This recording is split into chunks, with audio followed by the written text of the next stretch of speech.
Hola, buenas noches. Este es Paradero con sentido común.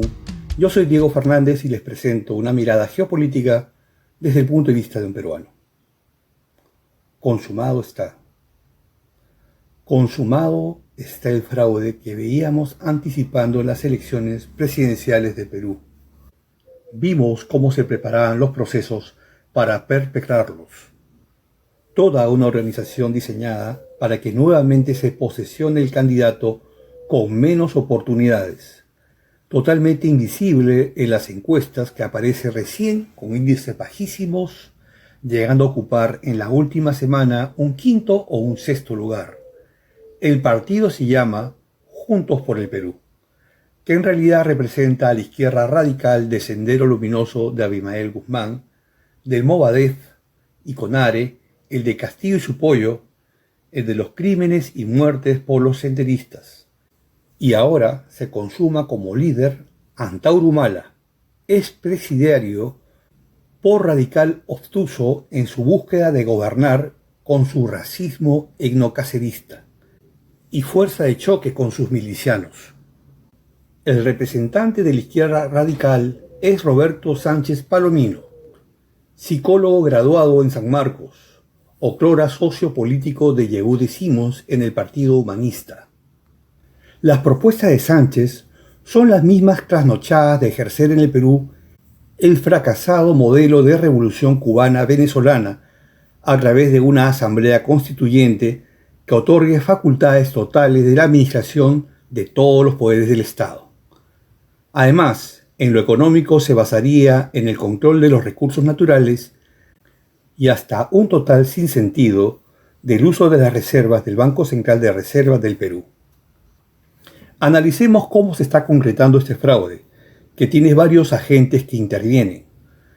La semana pasada había mencionado que el Perú tiene una maldición que es reflejada en una nueva generación progresista, alimentada por el engaño.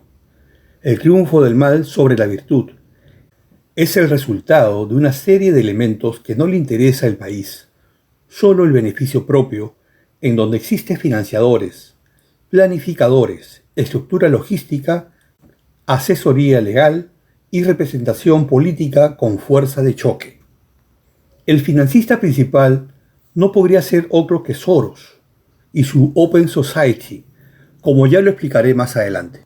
Pero además existen otros capitalistas locales que mantienen recursos basados en el delito y corrupción, el caos que siempre ha reinado en el país, como los derivados de los negocios de Odebrecht, y con sus propios y complejos andamiajes, que es el mismo utilizado por los planificadores, estrategas con experiencia en realizar resultados en elecciones. Es el Foro de Sao Paulo, en donde Juntos por el Perú es participante activo de asesorías técnicas. Cuba, un parásito reconocido, se encuentra actualmente extinguiéndose en el fracaso de su modelo económico, por lo que el Perú es su última oportunidad de mantenerse existente en su errada política. Es de suponer que toda la experiencia y logística están siendo utilizadas en estos momentos.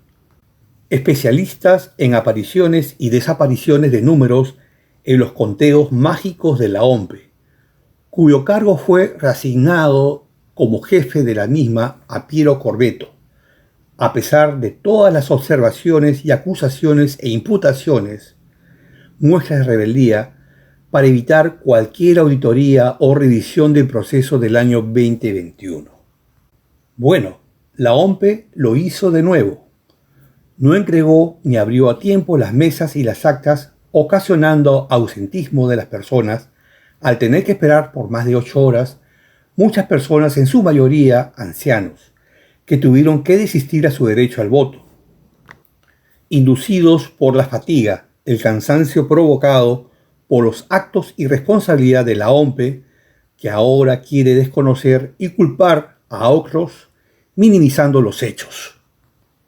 Luego vemos como por acto de prestidigitación aparecer votos rurales, remontando aceleradamente desde un sexto puesto en los números oficiales que se mantenía como ganador de la primera etapa Keiko Fujimori, segundo Rafael López Aliaga y tercero a Nieto Montesinos, seguido por Carlos Álvarez y Ricardo Belmont, fantoches monigotes construidos por la ambición y mucho desamor a la patria, impulsados por el capitalismo interno de las mafias que mencionaba hace un momento, se resisten a los cambios que traería un transformador de gestión como López Aliaga, al no sucumbir por las tentaciones de mantener negocios de banqueros e industriales en delictuosas como Rutas de Lima, y todo solo por mercantilismo.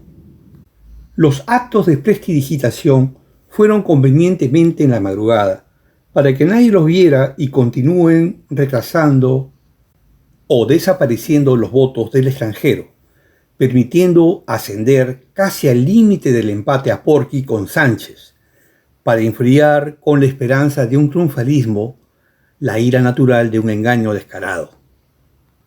No debe quedar dudas de que al final los hechos darán como ganador del segundo lugar, entrando a la siguiente etapa de la elección, a Sánchez Palomino, para enfrentar a Keiko Fujimori, conocida más por su injusto antivoto de la generación maldecida progresista.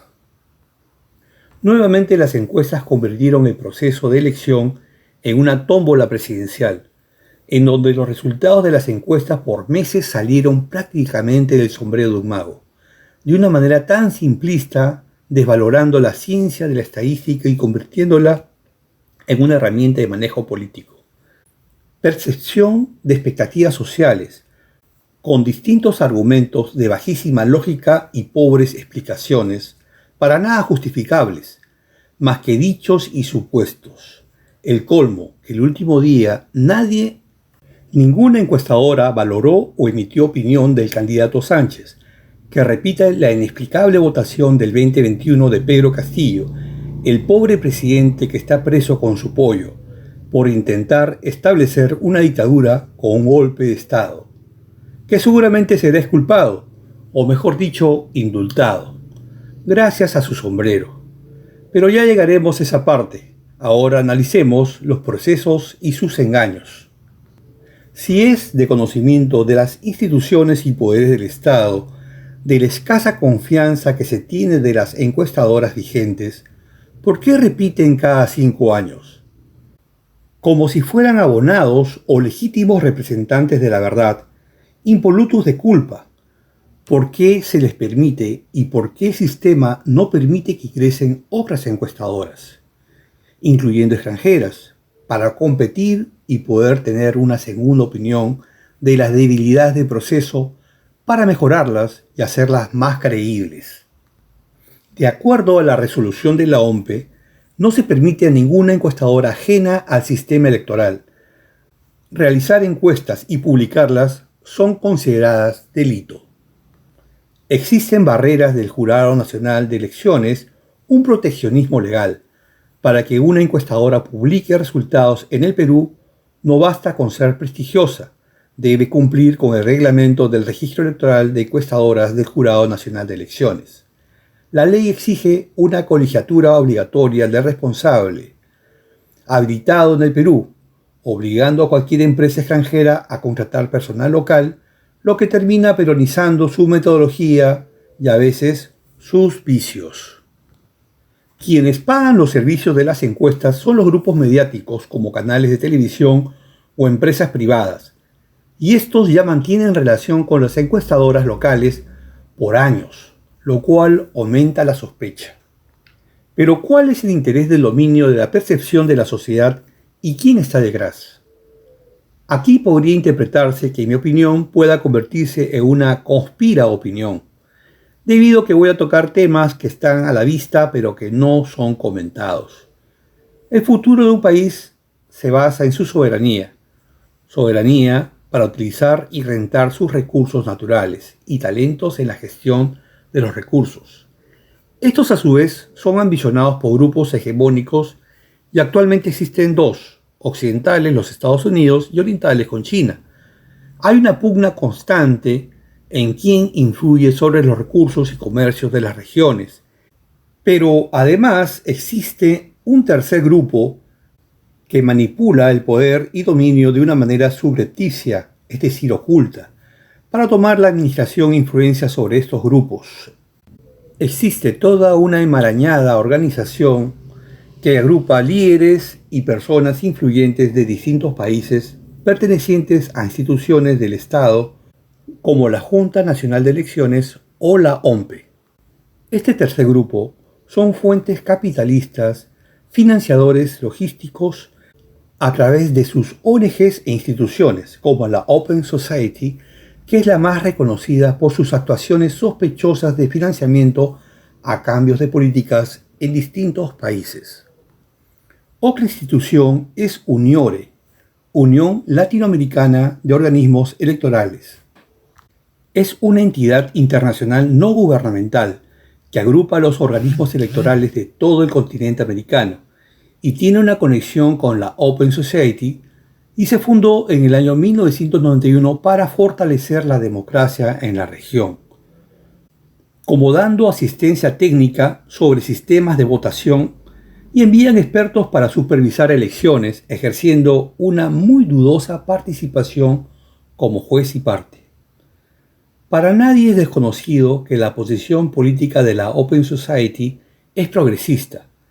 Por eso su insistencia en las materias relacionadas a los cambios conservadores de los países, que es notorio en el mundo, porque el progresismo es una forma exagerada de justicia social y de igualdad en donde muchas veces se pretende hacer prevalecer las necesidades de satisfacción de minorías, atentando sobre las necesidades y satisfacción de las mayorías, por lo cual se exige cambios políticos para que sean obligatorios, como por ejemplo se pretende con el enfoque de género.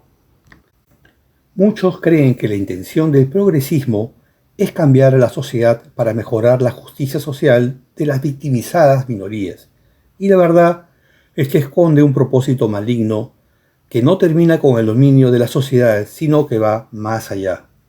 Pero eso sería materia para otro video. Estas entidades, como Open Society y UNIORE, deben ser arrojadas del país para obtener una soberanía estatal, porque hay evidencia de la captura institucional de poderes como el de justicia y ahora el de la OMPE. Soros moviendo el dinero para que triunfe una vez más el caos y la oscuridad. Cuba luchando por su existencia al haber encontrado un nuevo satélite a quien depredar y beber su sangre. Sendero encuentra la salida del recodo del que nunca debió tener oportunidad siquiera de existir. Han sido una serie de debilidades, negligencias y traiciones al país. Esos pensadores trasnochados caviares con aires de superioridad que nunca han buscado el bienestar común, pues entraron en la política para servirse de ella. Y están los otros que solo tienen rencor y odio, que solo buscan dominio y el poder para vengarse quitando lo ajeno, con el Benito de la colectividad comunista. Hoy en el Perú nos toca enfrentar con valor y defender nuestros derechos por el futuro de nuestros hijos. Se necesita unidad, aportes, participación. Deben los grupos primero unirse en sí mismos y luego buscar otros afines. Es ahora. Después todo esfuerzo político y legal puede que sea inútil. Eso es todo por esta semana. Muchas gracias por su amable atención.